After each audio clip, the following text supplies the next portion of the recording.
Hello folks, and welcome to the 2024 Ice Art Championships single block day 3. This is the end of the competition. Now, we were through the park earlier, and unbeknownst to us, the channel audio was turned off. So although Brian was listening to us in the headphones and he could hear us just fine, the recorder wasn't recording the audio. So we got nice pictures but no sound. So I'm coming out here again, and we're gonna go through and look at these pieces. Now, there are no artists left. The horn blew, everybody left, the judges came out, so what you're about to see is pretty rare. It's all of these pieces under white light. Now tomorrow, the white lights will be replaced with colored lights, which makes the piece look very different. But they are judged under white light, and the artists prefer the way their piece looks under white light.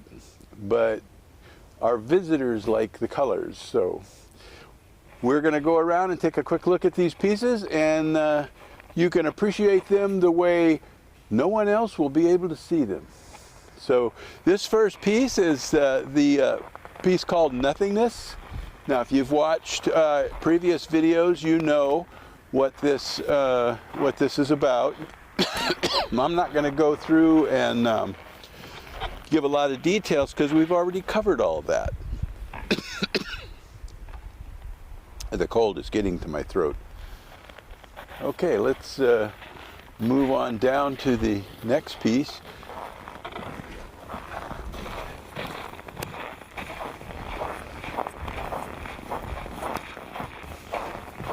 It's kind of eerie out here without any people anywhere. Okay, this is Steve Dean's piece, and you have seen this before. It's quite a bit clearer what it is now, the little cowboy boot at the top. He was having some troubles with this piece as he, tonight when the horn blew. He was still having trouble keeping the tail and some of the pieces on there.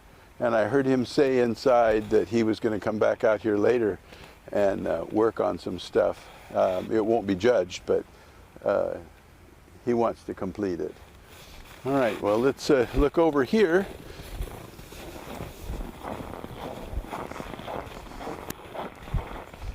This is the one that's slipping through the net. Now, last night you saw this, and there was no head on the seal, but now it's completed, and you can see how that piece turned out. This might be a little better angle here so you can see the seal's head. Yeah, there you go.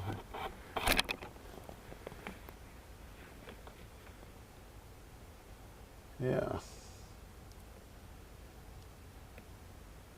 Okay, well, we'll keep moving. We have to take a little trek down into here. This is where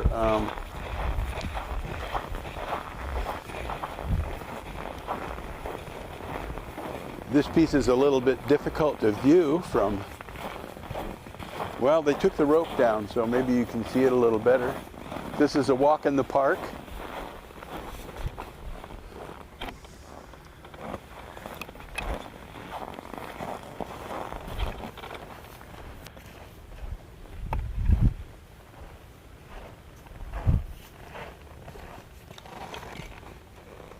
And you see he moved everything over there and to put it together. She's walking her dragon. Okay. It'll be lit up a little bit better than this by tomorrow. But okay. Now we have to walk all the way around.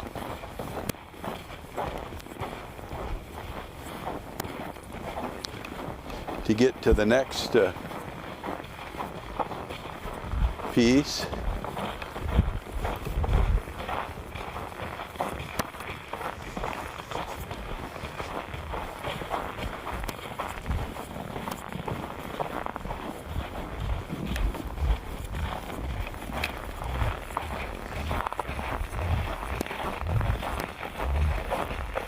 And this is the one that we saw last night, that he was still working on the wings, and he had a support in front. He was concerned when he cut that support whether or not this piece would still stay up. And it has. It's called Against the Wind.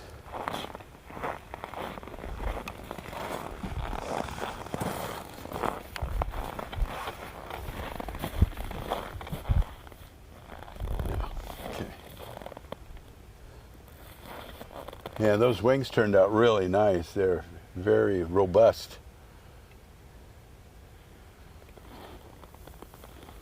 Okay. As we move back towards the entrance, little cul-de-sac.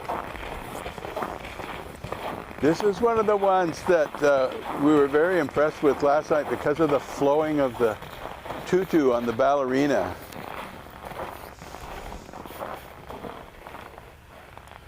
Called Musical Escape, and he's done a really nice job in showing flowing motion. One of the things that your judges look for in pieces is if it depicts action. Very nice. You notice that he left the ice slightly patinaed, sanded, so that it's not completely clear. That allows the ice, when the lights shine through it, allows it to glow. It's a really nice effect.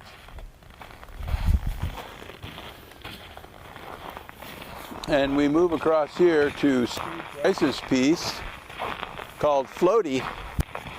And now we see why it's called Floaty. There's a pufferfish on the end of her fingers. And here again, Steve has left the patina of the mermaid's skin in the front. It's smooth and iridescent, while the hair and the scales are clear and prismatic. Nice combination. And again, it shows movement. Okay.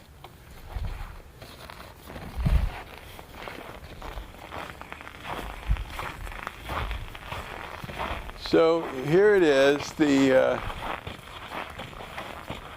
tribute to the bison, and we watched this piece evolve over the week, and over the last 3 days, and it just got better and better every day. There was more and more detail, and I think it turned out really well. Walk the edge.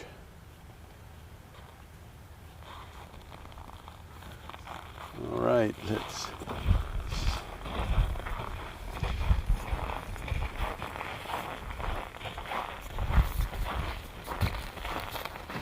So this is called Mind Over Matter. This young man carved this from one big block of ice. The only thing that is glued on is the ears. When you carve from a block of ice, this is natural ice from a pond, and so there are flaws in it. So there's a certain amount of risk in trying to carve pieces that stick out very far. So he chose to carve them separately and attach them. But everything else is carved from the natural block.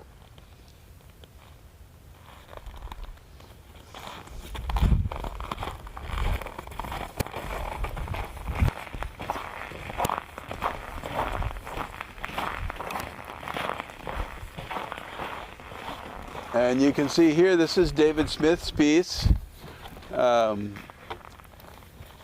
Dreamer, or the Catcher of Dreams, what does he call it? No, I can't see the sign. Catching Dreams. Yeah, Catching Dreams, and it's a dream catcher. Nicely done. He did this really fast. I mean, it just, the progress just went, it was like a whirlwind. He's an experienced artist, and he has a way of getting things done really quickly. Even the little feathers that are on there. Okay.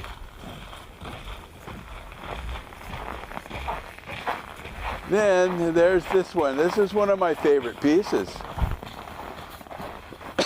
It's a chameleon. Reminds me of the little guy in the Disney movie Tangled.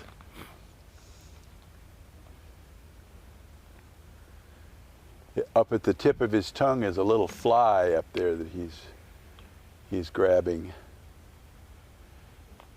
Notice all the little circles on the body. Over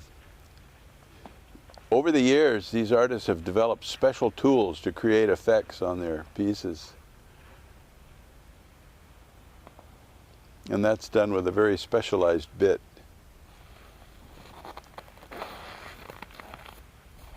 All right, let's go through here.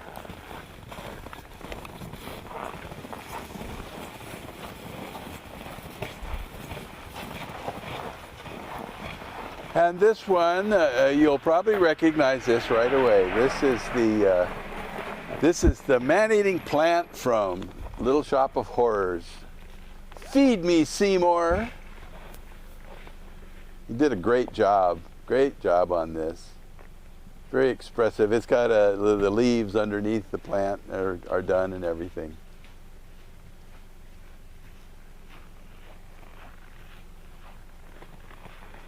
All right. I'm not spending a lot of time on these pieces because we've already been through here tonight, and everybody's really tired. So here is the this is what we call the fish group. These artists didn't realize they were all doing something from the sea when they got these assigned spaces, but here they are. There's the swordfish.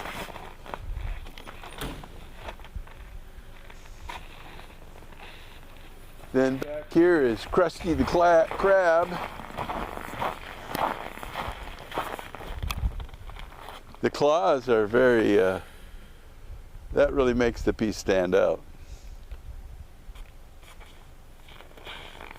And then the make a splash is this other one.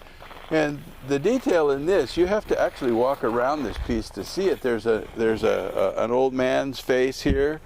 There's a female figure in the back. There's a salmon.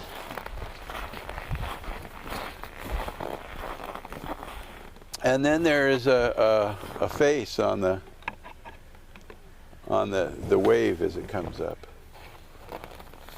Look at the other side here and you can see that better. Then the scallop here in the front.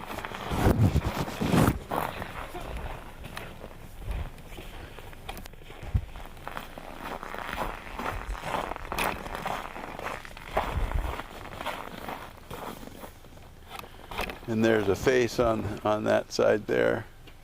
So there's a lot to, that's a great walk around piece. All right.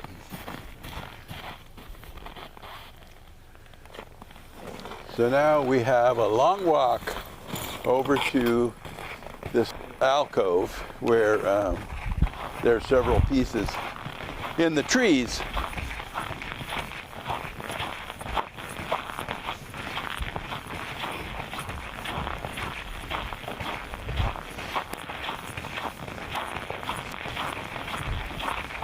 Where James Stuart's multi-piece exhibit is, where his multi-block, double block, and single block are all done in the same general space, and they all have a theme. They're around a common theme, but we're going to go in here and look at one piece that's in the back here in the trees. Called It Ain't Over Until.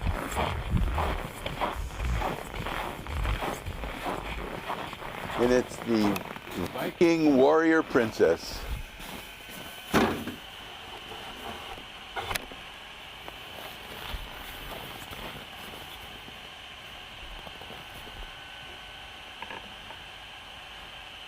And he got a really good piece of ice when he did this, because you can see that there are no visible flaws in the body of that piece. He got a really good block to do that with.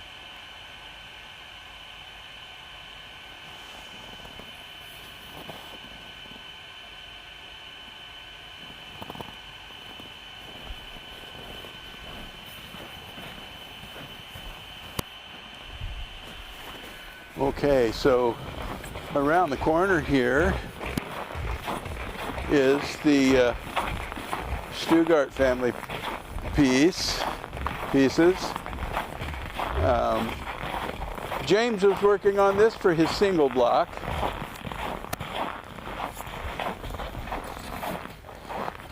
And there's the key in there.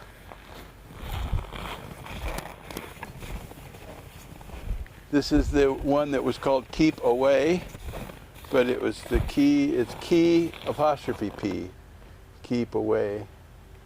This is on the negative, he has a negative side and a positive side. This is on the negative side.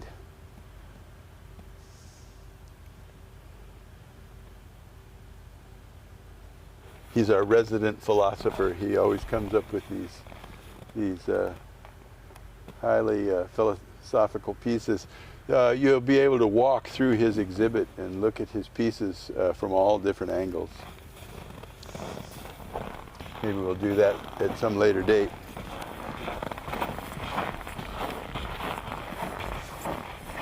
The next piece is a kind of a whimsical piece. And for a long time, we couldn't figure out what it was because it was still in the rough. But it's called Bot. What is it called? Oh, Bot Rock. And it turns out it's a couple of robots in a band.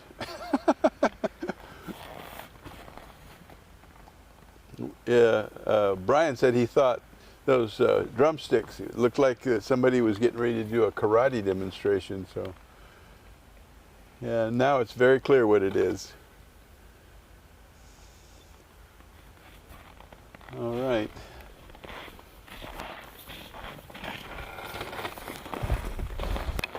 Oh, we got the one right here. Huh? Oh yeah, we almost forgot this one because it's not lit very well. Oh yeah, and it's lit from behind.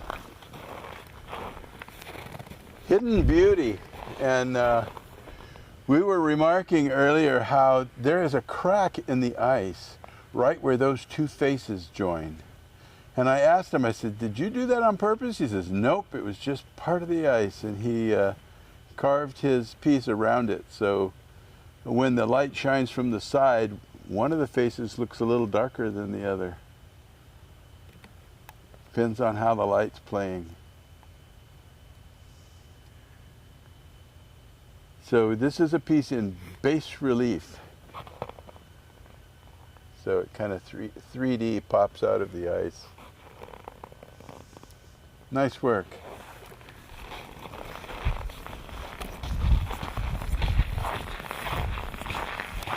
And this piece we're coming up on, this is Rachel. She's contestant number 25. We have 25 competitors and she was number 25. She was the last person added to the competition. Life of the River.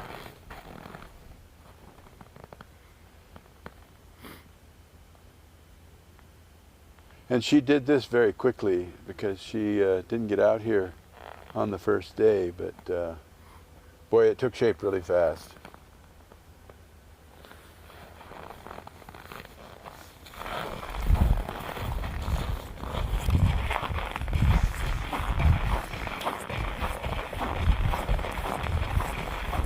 Now, years ago, someone carved some chickens with an egg, and a whole bunch of them. And we ran around town putting these chickens on people's businesses, and with a little sign hung around them that said, "Free-range chicken, take me home for a free pass." And I'm kind of wondering if he was the one. This is called barnyard beach bum. But I'm gonna have to ask him if he was carving the free-range chickens.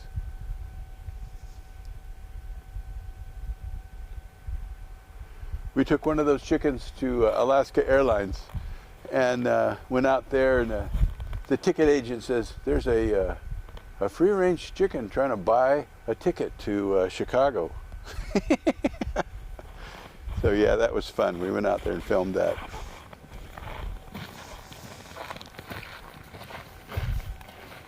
He obviously wasn't actually trying to buy a ticket, but we made it look that way. So these are all part of the Japanese competition team from multi-block, and they've divided up. They divided into 2 teams for the double block, and then they have 4 separate pieces for their single block. And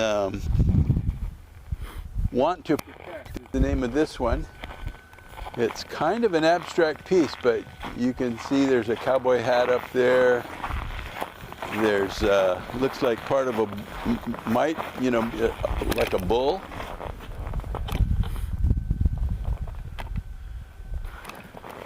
There's a lot going on there. You can watch this for a long time and pick out things that you don't notice right away. Very nice. And down in, over here on Site 22, now this is Nihos. I can't pronounce her name exactly right, but swimming in a starry sky. And she's got a little city growing in the inside of that fish. And look at those tail fins. Those are just beautiful.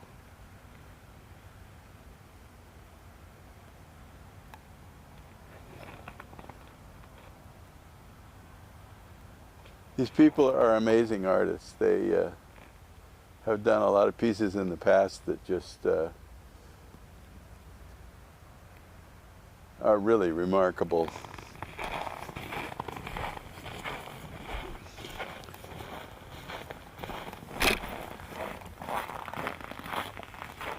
And this is called Whale Shark in the Sea.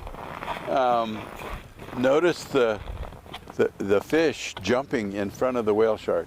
They're going through the coral and they're fleeing in different directions. A lot of individual pieces there.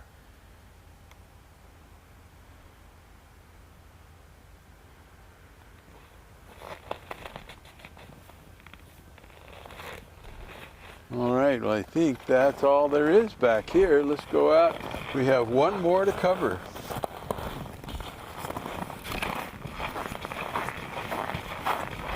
And this is another one of those pieces, we didn't know what it was. We were looking at it, and there's this thing kind of coming up into the sky, and first time I saw it, I says, what? The name of the piece is Uh-Oh. And I thought, well, is it like a nuclear bomb? But no, it's a cobra. And incidentally, the flute player in the front is a self-portrait by Tater Edwards.